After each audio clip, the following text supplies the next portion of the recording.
Tree Talking Time is brought to you by Conkey's Outdoors. Get all your hound hunting needs at conkeys.com. Welcome to Tree Talking Time, where we talk all things tree dogs, from the smallest fights to the largest hounds, treating squirrels to bears and everything in between. And from time to time, we might even run a little fast game.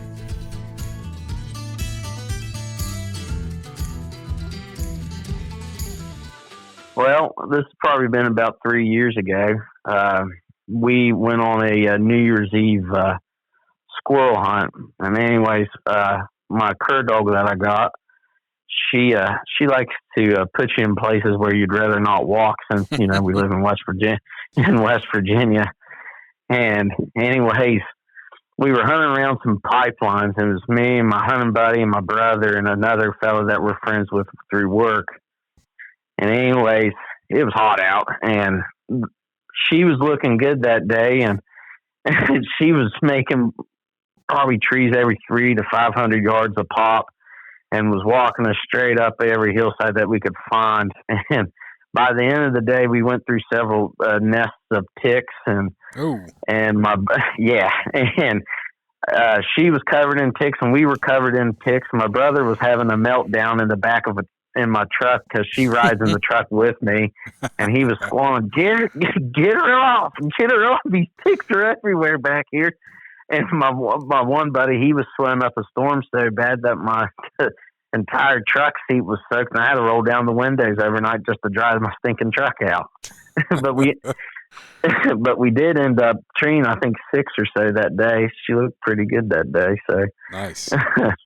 Yeah, I have to say, I've said it before, but I would not be a squirrel hunter if I lived in West Virginia.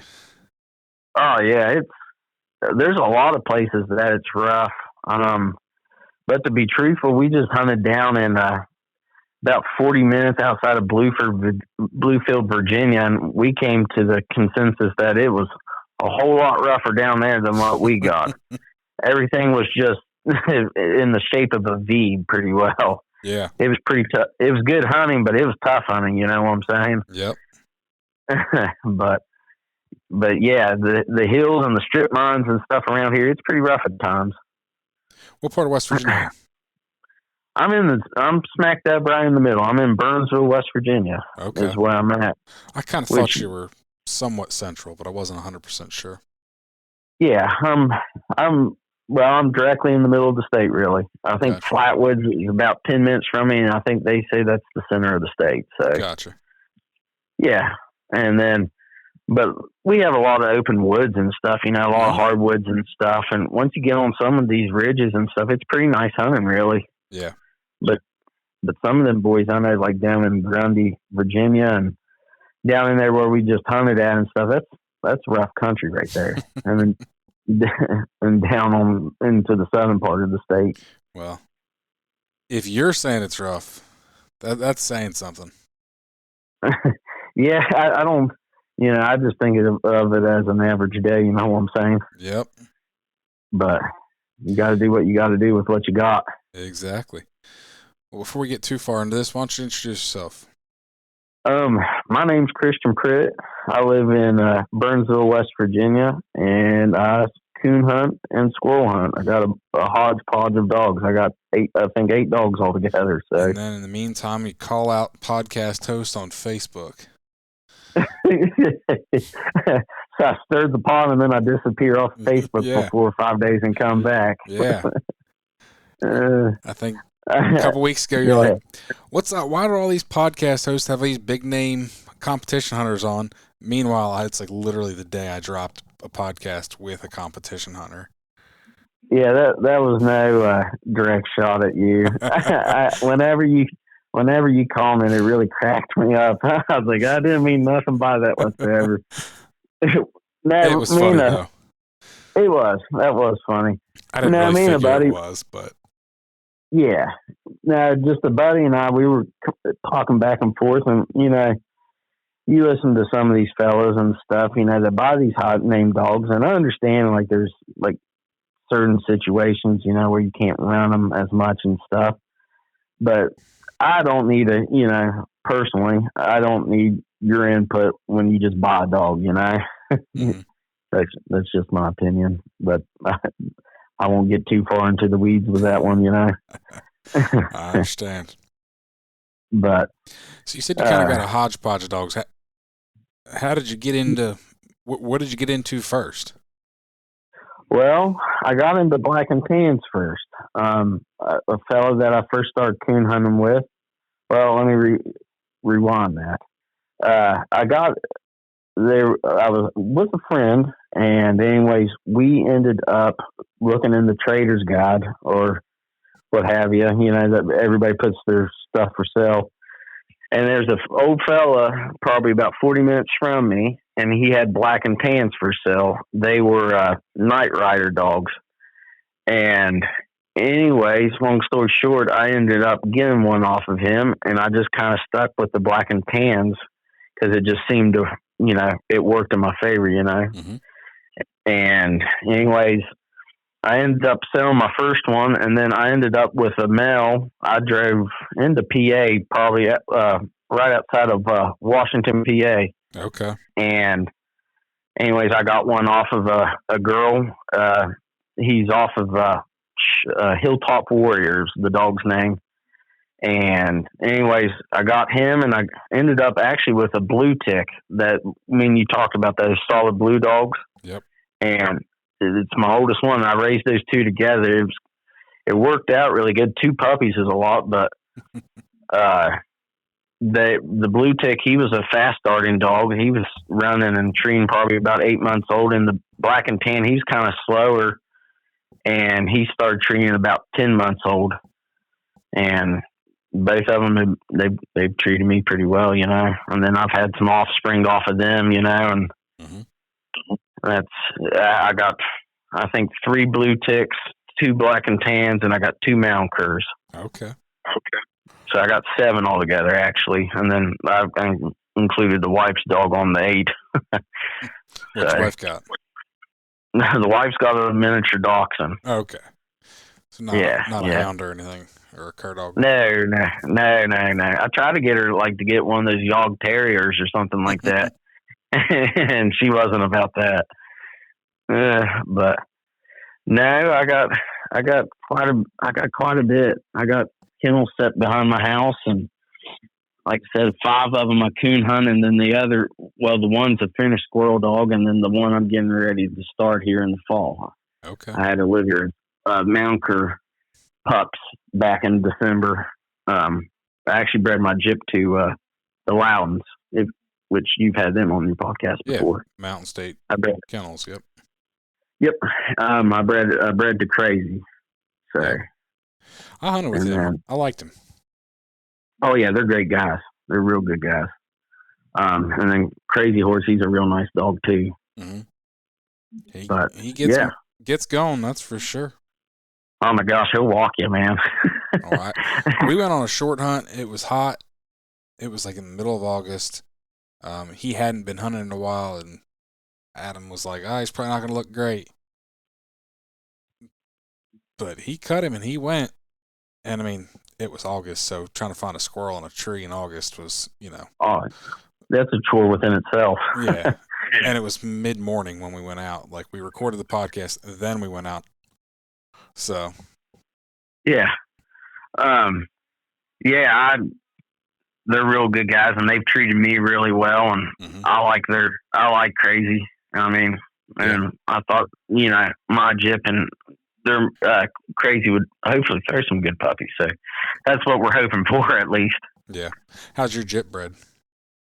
She is Comanche bred, and then she is out of Brad Miller's Valley Creek Range, which they're fellas down in the southern part of the state, real good guys too. Okay. Yeah, she is Comanche bred, and then she goes back from all his stuff, and then I think pretty well old Brad stuff, her mom's side is pretty well stuff out of Mountain State, Yeah. So she's got a double dose of Mountain State bred stuff on both sides. Gotcha. Yeah. Cool. And then my coon hounds, both of them are Hilltop Warrior bred, and then the son of my one black and tan, he is out of shoot, I'm trying to think of the guy's name. He is out of the Albert bred dogs. Okay, yeah. Yeah, like 3-time Albert, and then like the Raging Hoss dog, and all them. And they're bred up pretty good. But I'm not a huge competition hunter, so I don't competition coon hunt at all.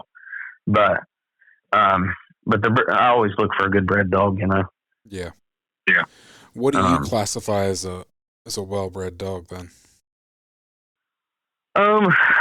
I think a well-bred dog really is a dog that has a lineage and a strong background in like whatever game you're chasing, you know. Like the parents are both good, you know, no brood gyps in the pedigree, you know, and then, you know, just on back, you know, just coon hounds or squirrel dogs bred to, you know, what they were meant to do, you know, solid parents all the way through. Yeah. I mean, that's just, you know, that's just me though, you know. No, I think that's a pretty solid answer. The reason I ask is I just saw a debate about, you know, competition hunting isn't the only way to judge a dog or the best way to judge a dog or something. Yeah. The hard thing with that is like you look at a set of papers. If you didn't personally know the owners or the dogs, other than a title, how do you know anything about that dog? Yeah, exactly. You don't. So I'm not saying that competition hunts are the best or the only way to judge, but especially when you get a few generations removed from those dogs, if you've never, you know, for somebody that's not familiar with them, that is at least a way to know that the dog did something, you know. Yeah, I agree with you wholeheartedly there. And then you can debate how good competition dogs are versus, you know, or whatever.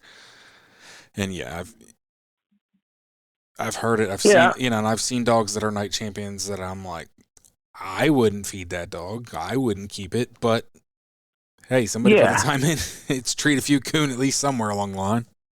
Yeah, I'm with you there. Now, I do dabble in the squirrel hunting a little bit, not very much. I mean, I go to a hunt here and there, and I can agree with you on that. I've seen some dogs that are supposed to be big name dogs, and I personally wouldn't keep them. Then I've seen other dogs, you know, with big titles and stuff that are just like, wow, these are really nice dogs, you know.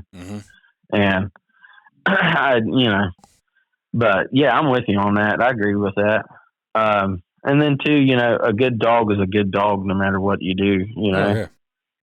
No, and I even say all that, and I'm not a competition hunter, so like I don't own a night champion dog by any means. But to me, it's it's an easy way for somebody to look at a set of papers and be like, oh, okay, you know, that dog is out of multiple night champions. Probably, you know, it's out of some dogs that could tree coon or with cur dogs squirrel champion. So it's like you look at that, it gives you some metric where, yeah, if it's a bunch of pleasure dogs, unless you've hunted with all these dogs, you've got no idea. Yeah, I mean, I'm with you on that. It's like the line of blue ticks that, you know, I'm hunting right now. They mainly come from bear stock, you know, a lot of them. And then the old man that kept pretty well the gyp side. I mean, he's just a local guy that I know, and I knew he kept good coon dogs. You know, you can say the same thing about him. Like you would have no idea about any. When you look at this paper, there's hardly any titled dogs on that paper, you know. But he was consistently throwing nice blue ticks, you know. Yep. And then like the same with the 3 that's sitting now in my kennel, which I own the mom, the dad, and a daughter out of them. And you know, they're all, in my opinion, you know, and everybody's opinion's different. They're nice coon dogs. They treat a lot of coons for me and stuff, and you'll never see a title on them, you know. So it'd be hard to know if they were any good or not, you know. Mm-hmm. But yeah.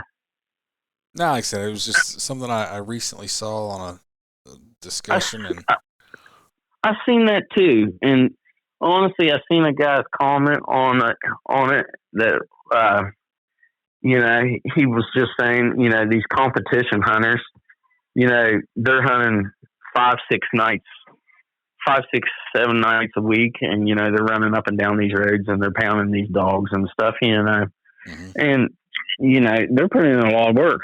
I mean, I won't deny that. I won't deny that. But in the same breath, I guess you can understand where that other guy was coming from too, you know. Yeah. Because there are pleasure hunters out there that just they hunt a lot, you know, 7 days a week, and just as much, if not more. Yeah, which me and you talked about that before too, about how some of these pleasure hunters, I mean, they just, you know, they hunt all the time. Oh yeah.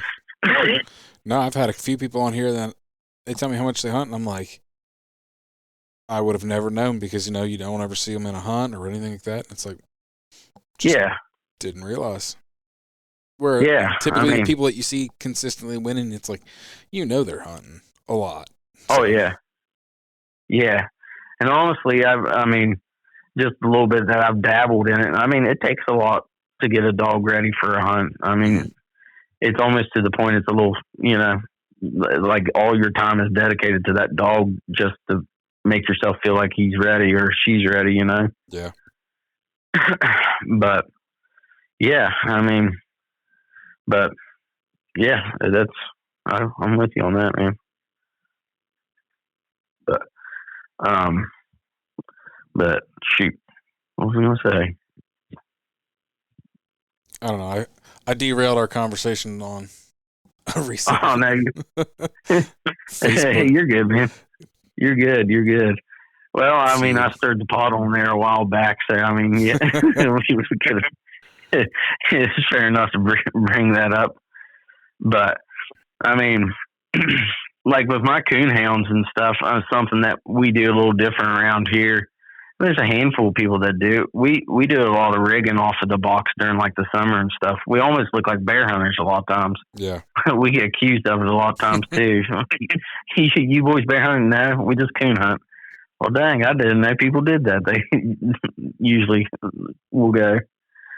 Hey, I would. Oh man. Well, there's some parts of like where I hunt and stuff. It's just so steep, and like those strip mines and stuff are so thick and steep. It's kind of hard to start a dog off of like the top of a ridge there, you know. So a lot of times you're just starting from the bottom, hitting the roads, you know, and and I mean, honestly, in my opinion, it takes a dog with a good nose to rig off of a box, you know. Yeah. But and then too, there's a lot of roads and stuff around here where no one lives and stuff, but it busts up the like tracks of land that you can hunt, and it makes it kind of tough. And if we didn't rig, you know, you'd miss a lot of coons in these bottoms and stuff too. Yeah. But you know, they're versatile, because I've even, like, back to the Facebook thing, I've seen people say that like rigged dogs won't go very far and stuff like that. And, you know, we walk ours too, you know, we walk hunting and stuff a lot too. And like my 2 gyps that I got in my kennel, yeah, shoot, it was the other night I cut them loose, and freaking, they were about a mile from me at one point. I about fell over when I seen them. It was about a mile from me. I was like, this is going to be a rough night if they keep going. But yeah. That's partially individuals. I think it's partially genetics. I think it's partially just the way you hunt them. You know, I think there's a lot of factors into that. Yeah. Like, well, whenever I got into the cur dogs, like my wants in a coon dog and a cur and like a squirrel dog are like completely different now. It's kind of funny how like the more you do it, like the more like your wants and needs changes, or I guess like it's kind of like an evolution of, you know. And like, you know, like my coon dogs and stuff, like I got them like handling. I have a real good handle on them. a lot of times I don't even use lead straps with them. I don't even pack a lead strap because I got them where they just, like, whenever I pull them off of a tree, like, we'll work, like, if we're done and we're still hunting, I'll be like, all right, let's go. And then they'll just go. Or, if we're done, all right, let's go. And they'll follow me back to the truck and stay within reason. They'll still run a coon if they come across one, but they work with me. Yeah. But like for like my squirrel dog, I want her to go until I put the lead strap on her, So it's kind of funny how your wants and needs has changed. I think it's kind of funny because I would say for a lot of people, it would almost be the opposite. Or you hear it's more the opposite. A lot of people have like go yonder coon dogs and then squirrel dogs that kind of hunt more around you. Well, yeah, and that's how I got kind of into the squirrel dogs. I just moved down to my parents' house, and I told my fiance at the time, I was like, I want to get a squirrel dog, and I said I'm going to keep her inside. And anyways, I hunted with my buddy and them, and they like a dog that stays close within the eyesight. Yeah. And they treat a lot of squirrels that way and stuff, and we've killed several limits. But I wanted something to go a little bit more, and I wanted something with a little more tree power, and that's how I landed with the cur dog. And mine, I like how she hunts, 300 to 500 yards, and she boogies right along. I've seen her well over that, and I've seen her way closer than that, tree, She don't really passes up, but yeah. And then like for the coon dogs and stuff, I guess I used to hunt a ton by myself, so it was just, if I took them all or took a couple, I wanted them to mind and where I didn't have to fight any of them, because I used to hunt with some boys and stuff. You didn't know if you were going to get your dog back or not, Yeah. And that makes for a miserable night, and that'll turn people against it real fast. Mm-hmm. For sure. But, yeah. Conkeys Outdoors is proud to be a sponsor of Tree Talking Time. Family, hunting, tradition is the Conkeys motto. They understand the importance of passing down the tradition of hound hunting. They are a family-owned business that treats you like family. They also understand the importance of having the gear you need when you need it. Conkeys carries everything for your next hunt, and it ships to your door quick. They also offer great warranties on all tracking systems and financing options. Check them out at conkeys.com. You can also use the code TreeTalkingTime5 in all caps to save as well. Now, being where you're at, do you end up treeing a lot of bear, like inadvertently, while coon or squirrel? Well, not squirrel hunting. That last hunt we went on, it would have been me and a buddy of mine. We went down to another buddy's place for a squirrel hunt. They actually ended up treeing a bear on their cast. Not my buddy, but the guy he was hunting against. He actually treated a bear, and I think he was up north in Ohio around Erie, and I don't guess they have a lot of bear. And he's like, crap, I didn't know that was that was a thing. But yeah, my cur dog, no, I have not treed any bear with her. She's treed some coons during like those cold January nights, when the full moon's down and stuff and they're moving early. She's treed some coons then, but now my coon dogs, they've treed a handful of bear. The oldest two, I bear hunted them just a little bit, just to change things up on them just a little bit, because at one point I thought I was going to be a bear hunter. Yeah, and I changed my mind on that. But what made you change your mind? It's more fun taking other people's stuff and racing around in the woods and their stuff versus your own, And then too, for whatever reason, I just enjoy coon hunting a lot more. I may be an oddball in that, but I just like being out of the night and just, it's not as fast paced, I guess you would say. But no, my three males that I got out there, between those three, I think I've treed probably like 9 or 10 bear with them. Okay. When they were young, probably like anywhere from a year to 2 years old. Mm-hmm. And then we got that out of their system real fast, and that was it. And like I said, the two are 11 now, and the one, he's 9. And anyways, I got a good story for that. Like, it was, oh man, it's been several years ago. My wife and I was just dating. She was going with me and my buddy. And anyways, it was cold. It was cold and it was full moon, and we were hunting. You know, they were just itching to get, you know, find something and tree something. You know. And anyways, the first night they ended up treeing a sow, and uh, and they ended up treating a sow, and well, I'm going to assume it was sow because she had some little ones with her. Okay. And anyways, uh, they treed her, and then the next night we were about in the same spot, and anyways, they shot over this hill, and I mean it was straight up and straight down, and they got treed, and I got down there, and I hollered to my buddy and my wife. I was like, I see eyes. And then I said, I don't know what the crap they got treed because I've seen eyes before I really turn on my light. Yeah. And they were just looking all around, all over the place. And there was 3 cubs sitting up in a tree. And then, needless to say, after that, we figured out real quick that we weren't going to bear hunt anymore. Yeah. Yeah. But, yeah, we've treated a handful of bears in our time. Mm-hmm. I figured you had. I mean, oh yeah. I mean, you're in the middle of good bear country, so. Oh yeah. Honestly, there's more bear hunters than there is anything around here. It really seems. Oh yeah. Yeah. I mean, and there just seems anymore. There's just becoming more and more bear every day. Because I know, like, a lot of people that like deer hunt and this and that. They have a lot of issues with bear coming in and ripping their stuff up and tearing stuff up, you know? Yeah. But, yeah, not anymore, knock on wood, we've had any issues. Now, I wouldn't put it past my youngest blue jip to possibly tree one. Yeah. She's never treed one, but she's wound.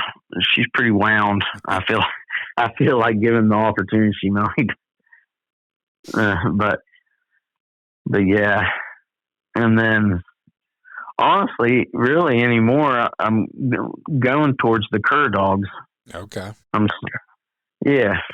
slowly going over to the cur dogs. I like the versatility, and I like how they're really smart dogs, and you know.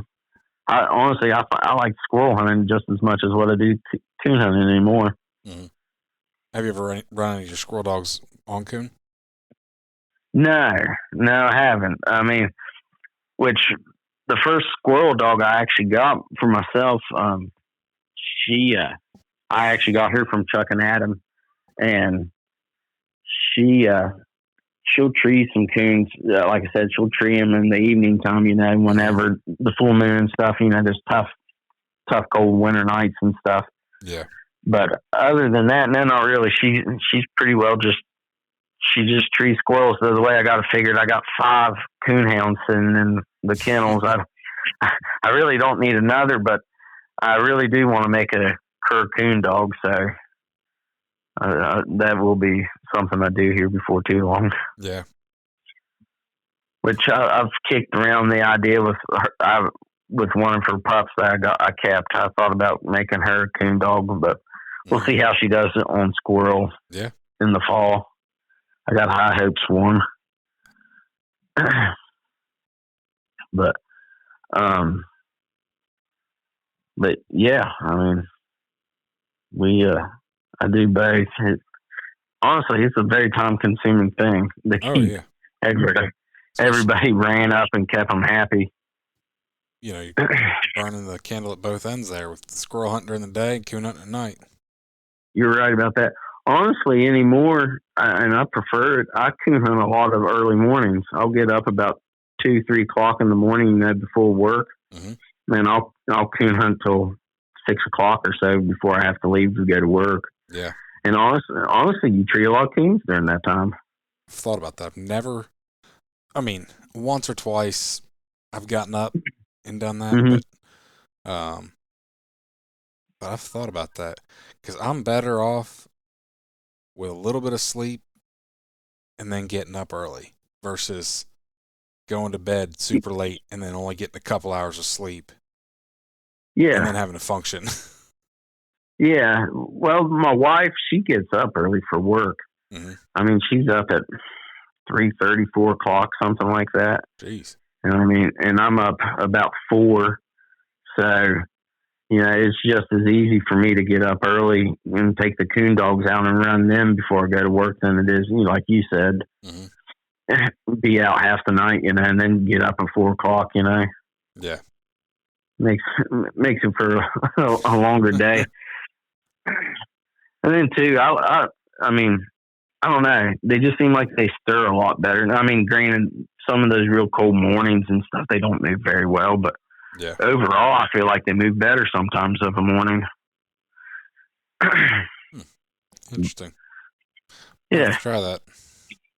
Yeah, I mean, I've had good luck with it and stuff, and I've heard of a lot of, like, you know, you hear like Steve Fielder and them talk about like those old timers and stuff swimming the clearing, you know, on this podcast. Yeah. I think it was that Fred the Red Bang man. Mm-hmm. He was talking about hunting mornings one time. Okay. Don't quote me on that, but I'm pretty sure it was him. And I was like, yeah, I thought to myself, I was like, I like the mornings myself pretty well. Yeah. But yeah, and then it just makes it easier on the family and stuff too, where you're not gone all the time. Oh yeah. Because I don't know how you do it, how you find time for everything between the podcast and dogs and a family. I'd say your time's very limited. A little bit. I could say so. I'd say so. But well, I know you got some more stories from down there in the hills of West Virginia. Oh yeah, I mean, like one time we were hunting over in this place. I wouldn't say we were allowed in there, but we ended up in there, and we were worried. You know, we've always heard there was a lot of cameras and stuff over in this place. And anyways, there's these really pretty meadows and stuff, hay meadows and stuff, and they got barns throughout the place. And anyways, one night the dogs were running. I mean, it sounded good. And we hear this wha-pow sound hitting the tin of one of those barn roofs. We didn't know at the time. And I looked at my buddy. I was like, what in the world was that? He said, I have no idea. So anyways, we started walking towards the dogs, and like they would tree, and then they would like stop for a minute, and then they would tree, and then you'd hear tin cracking. I'll send you a picture of it. But the daggone coon somehow launched itself off of a tree onto the on a barn roof and just laid like flat as a pancake on the roof. That always cracked me up. And then another and then like another time, it was our first date with my wife was coon hunting. We were talking at the time, and she asked me what I was doing one night. I was like, I'm going coon hunting. You want to go? And she's like, sure. And she's never been around dogs or anything. And she ended up coming in sweatpants, which cracked me up. And anyways, you could at least give her a warning. Well, I didn't know at the time what she was going to come in. I figured she knew blue jeans, but she came in sweatpants, you know. And anyways, we went and we had a good night, and we ended up 1 or 2 that night, and it ended up starting to rain, and that was our first date. And then she ended up being, she used to hunt with me all the time. She was with me probably 3 or 4 nights a week with me, you know, whenever she could. And one night we were hunting over, and it was an old strip mine area. And anyways, we seen a coon cross the road, you know, and I thought, well, this will be easy. That old coon hit the side of the hill, and it was a laurel thicket. Oh. And whenever that coon went, he went. And there's a river that runs and a bluff that runs above the river. And he went through that thicket, and the dogs ended up treeing him eventually. But it was like an hour-long chase, and it was thicker and crap in there, and we could barely get through it. And once we got the dogs pulled off the tree, we were trying to get back to the truck, and we had to go down a hill. And my one dog was so nervous about coming down off the hill to me. He was standing on a log overlooking the river, just standing there.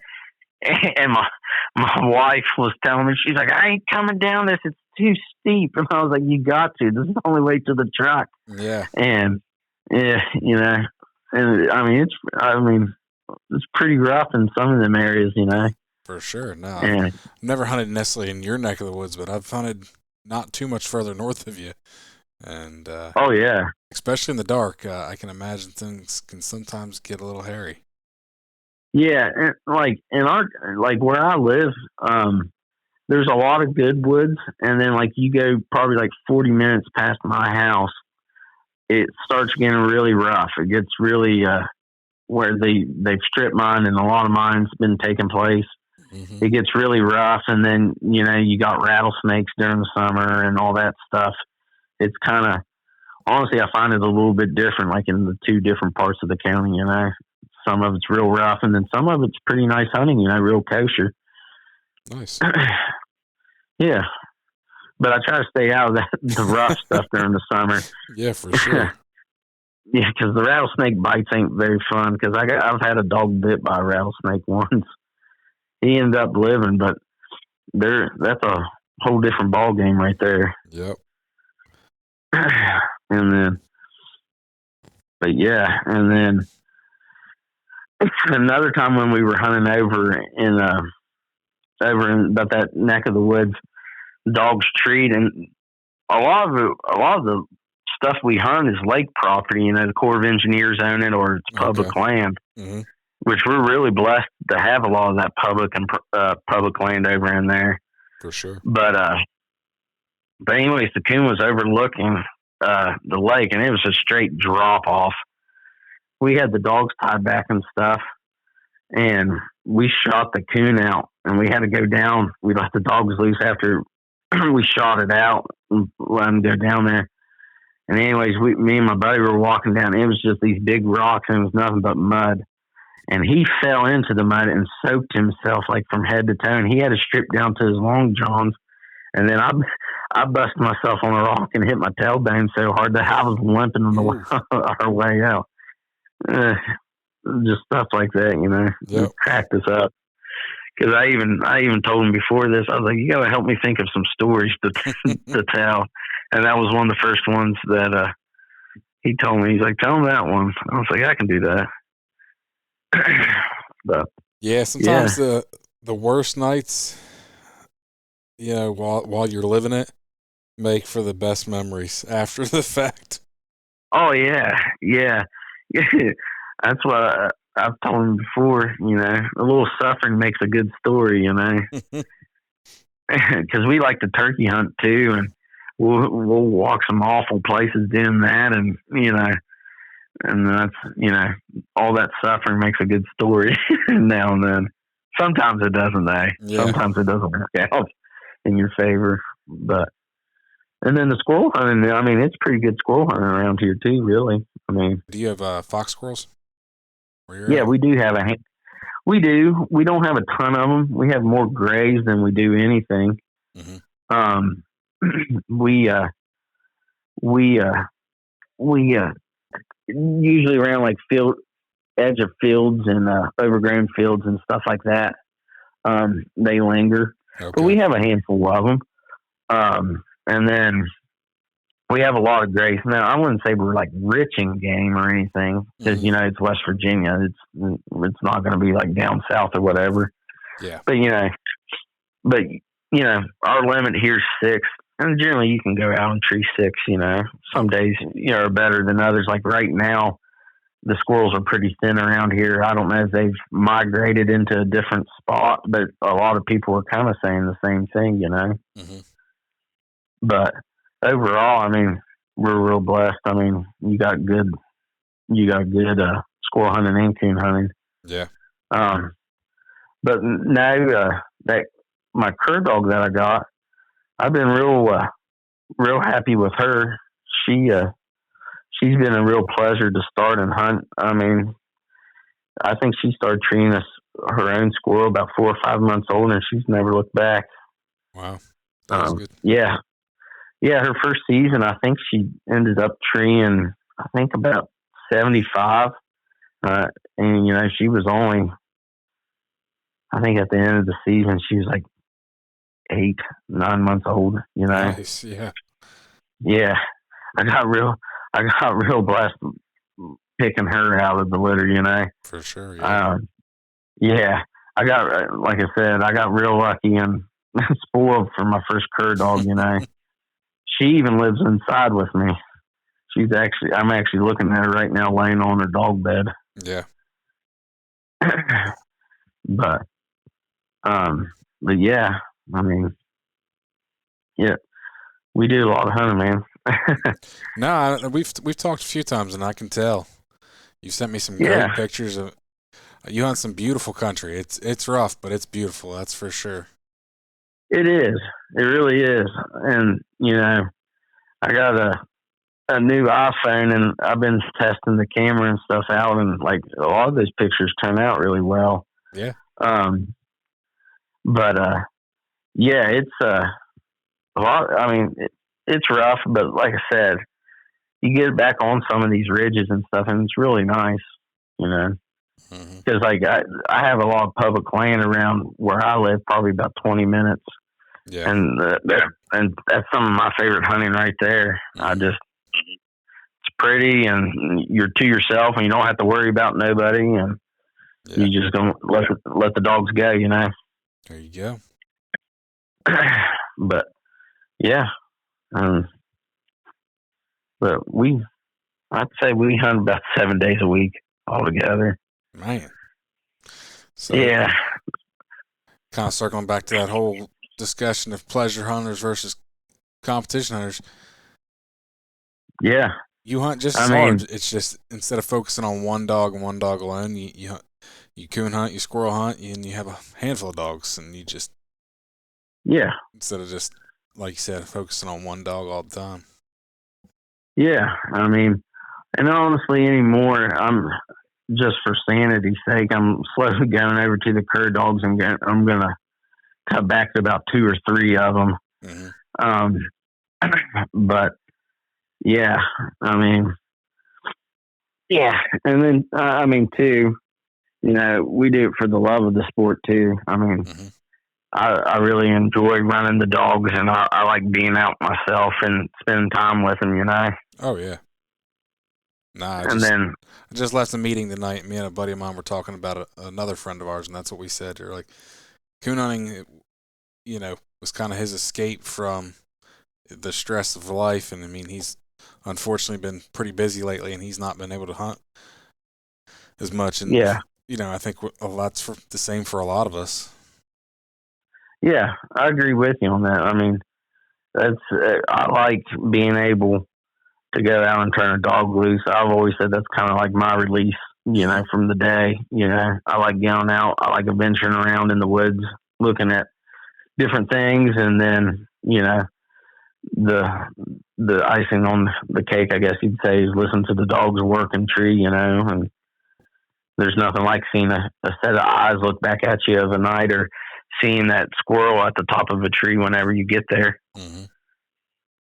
But yeah, I'm with that. I'm with him on that. It's a good stress reliever. It keeps you out of trouble. It keeps you tired and keeps you out of trouble. Yeah. But now, do you do much squirrel hunting? Nope, but I'm hoping to change that. I got 2 young boys, and I'd like to try and get something started and do a little more squirrel hunting. It's just a lot easier to get them out during the day than it is at night. Yeah, I understand that. I got a little 2-year-old girl, and I pack her along with me sometimes. Generally, if I take her there, we have some places where I can beat a buggy pretty close, and I'll take her, and once she gets treed, then I'll pack her on my back and then we'll go to the tree and stuff. Hopefully she'll like it when she gets older. If not, she spends some time with me. My oldest really likes going, and the younger one, he's starting to enjoy it more. Oh, that's good. Now, if I remember correctly, you took him bear hunting not too long ago, didn't you? Yeah, so actually this past year, my oldest, we went on a 9-day trip. We went to Arkansas, Tennessee, and Virginia. So we went squirrel hunting, coon hunting, bear hunting, all within one big trip. And then he went bear hunting with me last year in Virginia. Oh, that's good. I'd say he really enjoyed that, didn't he? Yeah. So he never got to see the bear in the tree this year, but then last year he got to see. It was a whole big bait up bear on the ground, and then right before he got there, it grabbed a hold of some dogs, and the guy started shooting at it. And right before we got there, and so he saw this big giant bear running. So yeah, bear. I mean, you just don't know what a bear's gonna do either. No, bear hunting gets real western real fast, doesn't it? It does. It is all or nothing, I feel. You're right. I've bear hunted. I mean, not a ton, but a decent bit.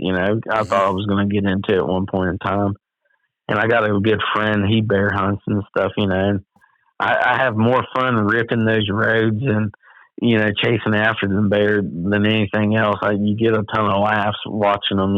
Oh yeah. And then I've taken my brother. My brother shot one out, and then I've shot one out too. But yeah, it's a lot of fun. Oh yeah, no, I love it. Oh yeah, Now, do you guys have many bear up your way?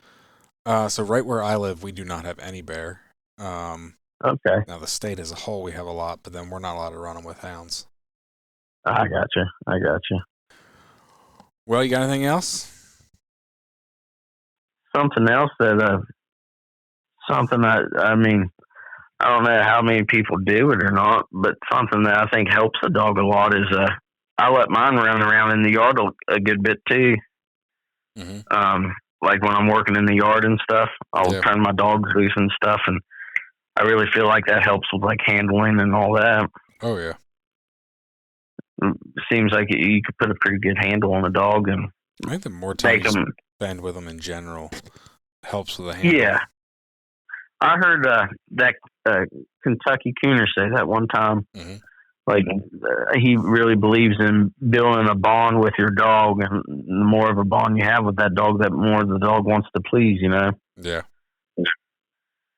And I really agree with that. I think that's really true. So if I miss a day or something of hunting, I just generally turn them loose in the yard while I piddle around in the yard, Yeah. But, and then the last story I really got, I was taking some boys coon hunting, and it's probably been the funnest summer I've ever coon hunted, because they just always kept it lively. And both of those boys, they're pretty big boys, and both of them wrestled, and they were brothers. Anyways, one night the dogs were getting ready to tree, and we were sitting there listening, and I hear kawoom. And I looked behind me, and the one brother thought the other brother could take, or he thought he could take his brother, and one boy threw him on his back in the middle of this field that was overgrown and stuff, and it just turned into a full-on wrestling match. Yeah. Especially when you're not expecting that. I mean, that's quite a commotion. Yeah, it is. And the one boy, he would he would try to climb up into the trees and stuff. They were a lot of fun to coon hunt with. But yeah, I mean, that's all I got, man. Well, I really appreciate you coming on tonight. Oh, well, thank you for the invite. I appreciate it. Yep. You can find me on Facebook and Instagram at Tree Talking Media. And until next time, keep them talking in the timber.